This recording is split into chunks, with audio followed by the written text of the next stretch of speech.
Okay, so I was talking about the one single argument. I only have like 20 more minutes. So one single argument is something that you want to make sure that you have when you write an opinion or a persuasive essay. Um, it needs to be concise. That's what I was saying, with 1 to 2 sentences. And you want to put it on a post-it. You want to make sure that you put your one single argument on a post-it, 1 to 2 sentences, and put it on your monitor. Um, Next. And I'm a writing coach, and I'm also the editor of Bitchy, which is a Medium publication. And we write about, we publish stories about feminism, gender, identity, equality. And these are the kind of essays that we publish. And these are the kind of essays that I edit through every day. So, one single argument, first of all, it's an argument and it's not an explanation. And the reason why I say that is because a lot of my students, me as a writing coach, they always don't know the difference between the argument and explanation when they're writing the one single argument. So it's either an argument, it could either be but it's not an explanation. It could be a call to action or change, but it's not telling someone why or how something happened. It tries to persuade someone of something, but it's not trying to clarify something. So that's what's important. For example, one single argument. You don't want to write, drinking water in my city is contaminated because the sewage leaked to the water pipe and citizens are getting sick. You want to write something that says the contaminated drinking water in my city is just another example of the government's lack of care about its citizens. So can you see the difference? Like the check one is an argument. The one with the X is an explanation. It's kind of like the kind of story that you'll see in a newspaper. You don't want to write like that. When you're writing a persuasive essay or opinion, you want to write in this way. Now, let's say that we're writing today about TikTok's new beauty filter called Gold Glamour. Actually, Bold Glamour. Actually, I did write this for Medium. I don't know if you guys remember the filter. It was like people were freaking out because it made you look totally different, like you had plastic surgery or something. But when the guys had the filter, it didn't make them look like almost no change. So I wanted to write about it. Now, once you have your one single argument, you want 2 or 3 key points to support your one single argument. So let's say that I say that it's a mental health disaster in the making, and that's the reason why it's the worst invention. Second, it's giving rise to women opting for plastic surgery, and that's why it's the worst invention. It's hypersexualizing women and normalizing AI, and that's why it's the worst invention. So as you can see, these 3 key points totally support my one single argument, right? You can see that. So this will be the subheading, 1, 2, 3, and then a conclusion. Next, after you have that, you want to have like chock full of evidence, statistics, stories. Even before you write your story, you want to have this already. You want to, for example, for this article, I had evidence with TikTok videos and posts. I had stats like 1 in 3 American girls aged 10 to 17 say they want cosmetic surgery. This is made up, by the way, thankfully. And the stories. I tried the filter, it made me feel like crap. So I did try to filter, it made me feel like crap. So I wrote about that, which is the personal anecdote. And that's important because people want to know about you. So when you write something about something that you did, and people can connect to that. And so the next one is really, really important in a persuasive essay and opinion, and maybe even like self-help or self-growth kind of articles, is creating an emotional connection with your reader. We're humans, we feel, and people want to read stuff that where they can feel a connection or they feel relatable, like it's relatable. And my students always tell me, I'm a writing coach, so I'm talking about my students. When I say students, that's what I mean. It doesn't have to be dramatic. It could just be like you're at home and you're all sad and you're looking out the window and you're like, what the hell am I doing with my life? Maybe you're a student and you're like, oh God, I don't know, why am I doing this major? Is it because my parents are making me do it? If you're middle aged, maybe it's something about being a mom. And, why did I become a mom? Or something like that. So it doesn't have to be a dramatic emotion at all. It could be something very mundane. Now, another one is hooks. So if you want to create an emotional connection with a reader, there are things that you can do. Hooks. Hooks is the first sentence in your introduction.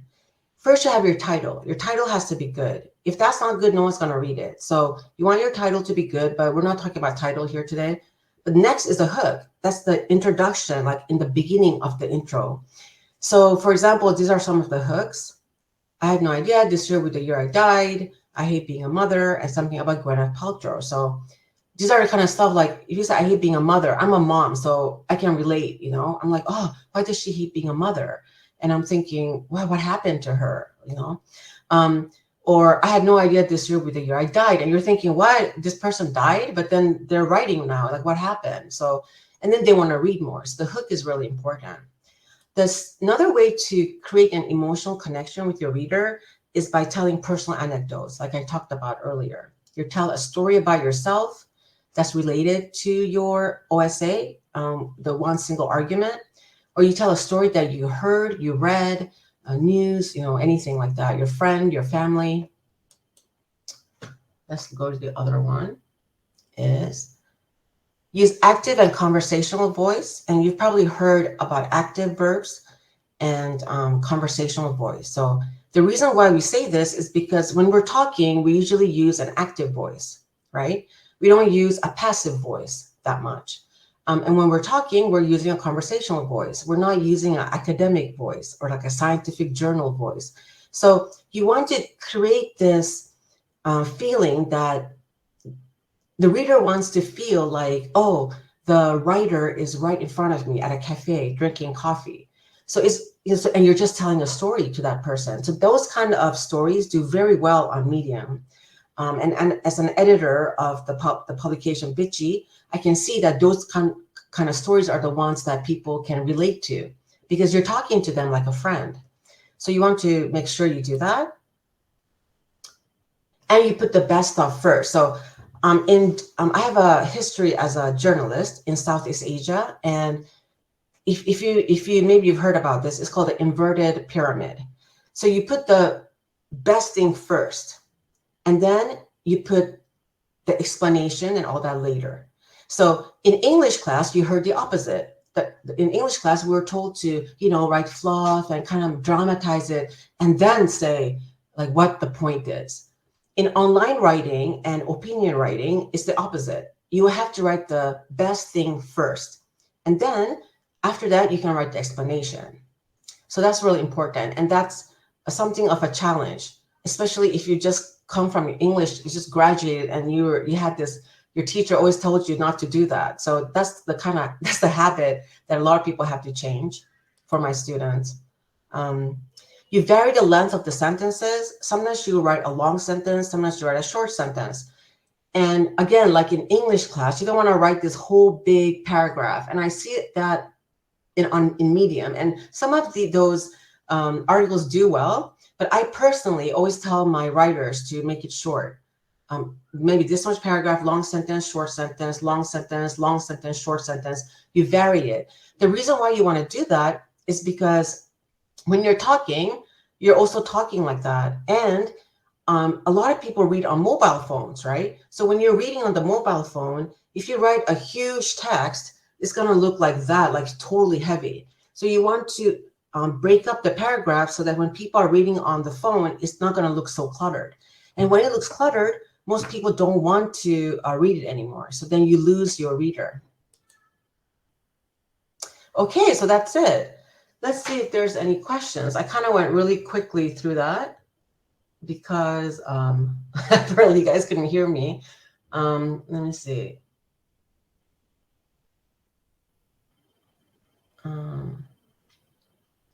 Okay, everyone's talking about the mic. Let's see.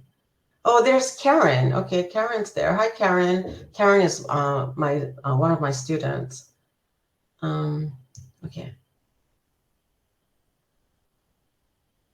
Okay, so there's no questions, it seems. If you guys have any questions, maybe you can like put it there now. Okay. So one question. Okay, so one question is, okay, so how do you know when to write an explanation and how do you know when to write an argument? So that's the one that I had right here.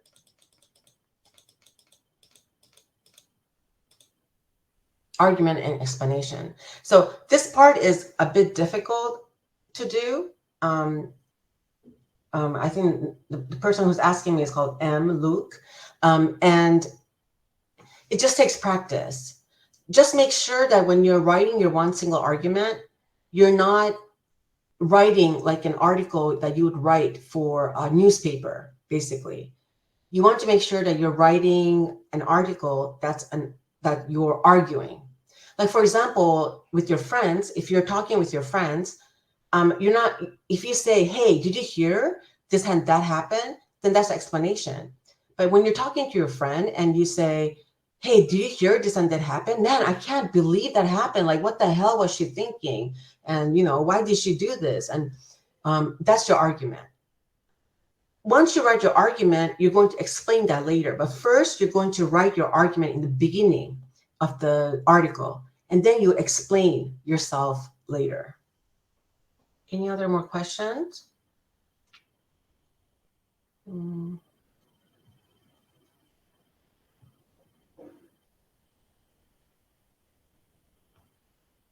Okay, looks like no one else has any more questions.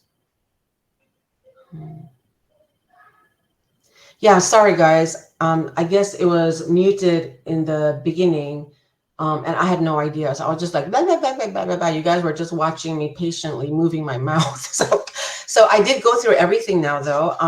If you guys are interested, and I just went through 2 points today. So if you guys want more of the points, then you can go to junekirri.com. You can see my name on the left corner and just write junekirri.com. And in the first page, you'll see something that says 7 steps to seven ways to monetize with opinion and persuasive essays and opinion. There, I have like 7 points that's written elaborately. So you can go one by one and submit it to Bitchy. Oh, by the way, men are also allowed into Bitchy. So if you're a guy and you want to write for Bitchy, you can too. So it's not like you guys are not allowed. So yeah, just go to junekirri.com. That's my website. And in the front page, just put your email address, and then yeah, you get the 7 steps. Which is written elaborately. It's like 3 pages. Of how to do all this. Today, I just went through 2 things, one single argument and having an emotional connection with your reader. Let's see if there's any more questions.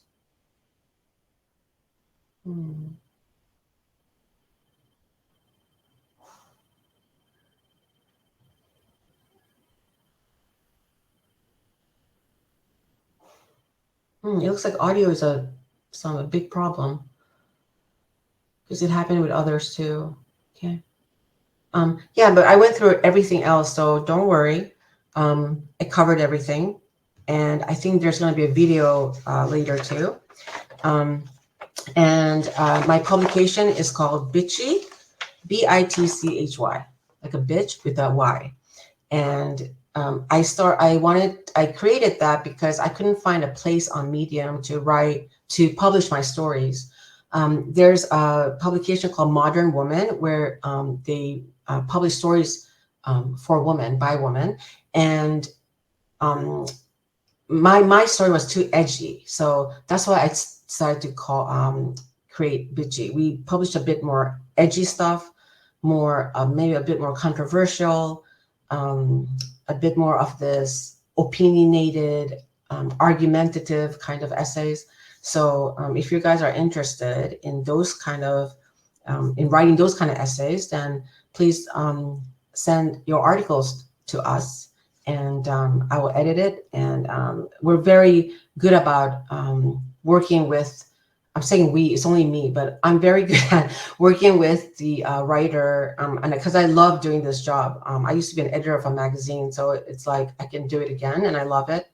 So if you send your article to me, we can work together to make it better. So yeah, that's it for now. Let's see if there's any more questions. No. Okay. Well, thank you guys. And again, if you guys want to get more stuff, more elaborated version of this, just go to junekirri.com and just click on this button and you'll get it. Okay. Bye.